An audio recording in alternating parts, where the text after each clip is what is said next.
Assalamualaikum warahmatullahi wabarakatuh. Sebelumnya saya izin memperkenalkan diri. Nama saya Putri Aulia Resya. Saya dari Politeknik TEDC dengan NIM D1125111098. Nah, jadi saya di sini tuh ingin mempresentasikan suatu buku yang berjudul Bangkitlah Gerakan Mahasiswa. Pernah nggak sih kalian tuh ngerasa kalau misalkan kuliah di zaman sekarang tuh kayak cuma sekedar formalitas buat dapat ijazah dan kerja doang? Nah, jadi di sini aku ingin membedah buku yang untuk menampar kesadaran kita semua yang judulnya tuh Bangkitlah Gerakan Mahasiswa karya Eko Prasetyo. Buku ini tuh bukan sekedar teori, tapi sebuah manifesto perlawanan yang mana untuk membuka pola pikir kita tentang di zaman sekarang ini. Nah, jadi kita mulai di bab pertama. Di sini Eko Prasetyo tuh langsung membuka kartu soal realitas pahit dunia pendidikan kita lewat 3 poin utama. Nah, yang pertama itu ada komersialisasi ruang akademik. Kayak sadar nggak sih, kampus sekarang tuh udah mirip korporasi. Biaya kuliah tuh makin mahal, bikin pendidikan cuma bisa dinikmati sama yang punya duit, ya kan. Kuliah bukan lagi tempat cari ilmu, tapi tempat cari untung. Nah, kemudian yang kedua ada standarisasi tenaga kerja. Kita ini dijejali ilusi IPK yang tinggi dan targetnya tuh lulus dengan cepat. Kenapa? Ya biar kita cepet-cepet siap pakai buat industri, kita dipaksa jadi sekrup kecil yang patuh di dalam mesin kapitalisme. Dan yang ketiga, matinya nalar kritis.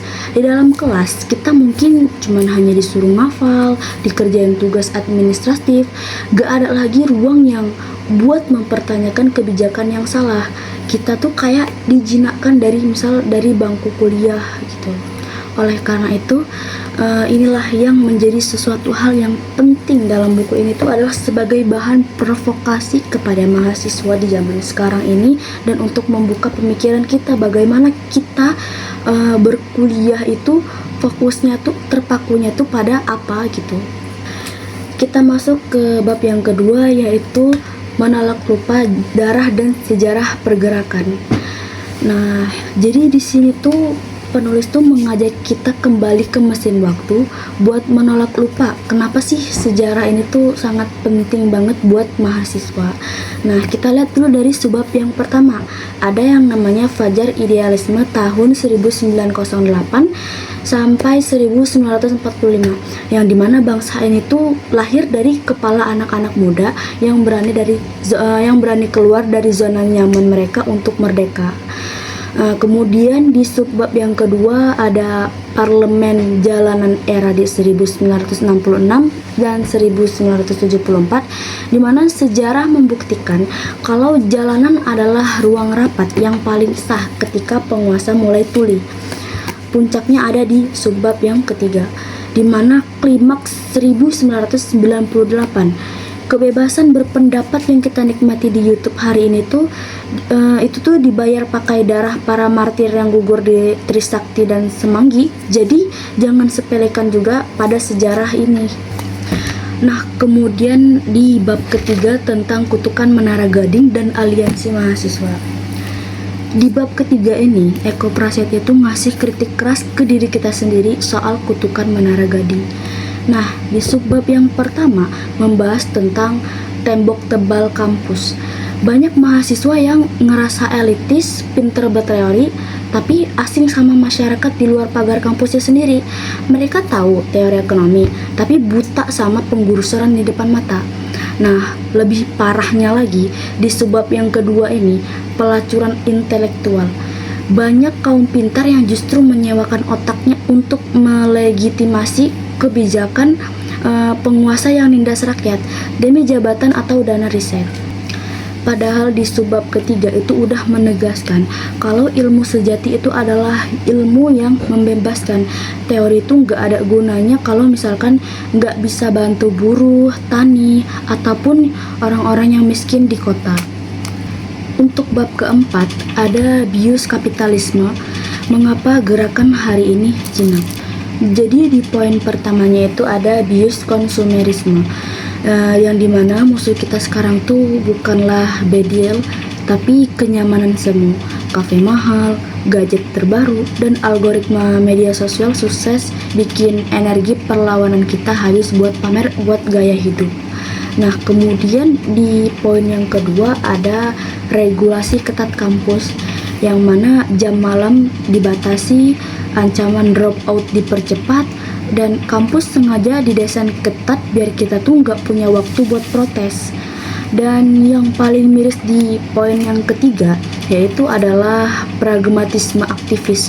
Banyak oknum yang masuk organisasi mahasiswa kayak cuman buat nyari relasi politik praktis dan batu loncatan karir. Idealisme itu kayak digadaikan demi masa depan pribadi.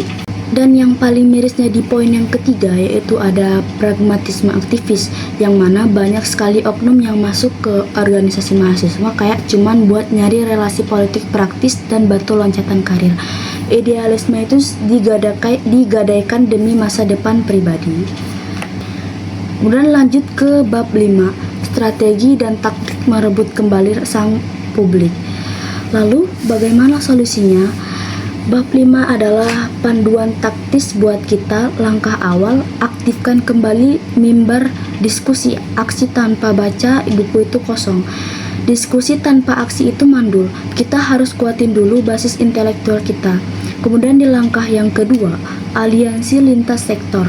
Mahasiswa tuh nggak boleh eksklusif. Kita harus turun, melebur, dan berjuang bareng buruh dan petani. Nah, kemudian langkah yang ketiga, aksi massa. Ketika diplomasi meja bundar buntu, turun ke jalan dengan damai adalah hak konstitusional yang sah untuk memaksa penguasa dengerin suara rakyat. Untuk bab yang keenam, manifesto gerakan karena mundur adalah pengkhianatan. Nah, jadi di bab 6 adalah manifesto tentang kebangkitan, di mana Eko Prasetyo ini menegaskan di subbab pertama, diam adalah kejahatan. Memilih netral di hadapan ketidakadilan itu artinya kita berpihak pada yang penindas. Kemudian di subbab yang kedua, merawat eksistensi gerakan.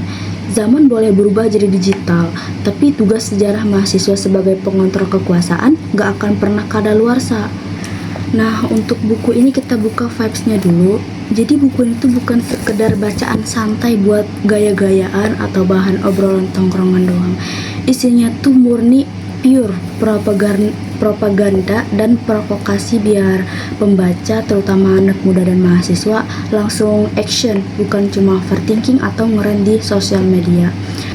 Dan ditegasin banget kalau kaum rebahan kampus itu nggak harus bangun dari tidurnya. Sejarah udah nge-spill kalau penguasa tiran tuh udah jatuhnya selalu gara-gara tekanan mahasiswa. It's time to wake up. Oke, mungkin itu saja yang dapat saya presentasikan. Saya Putri Aulia Resya, saya pamit undur diri. Assalamualaikum warahmatullahi wabarakatuh.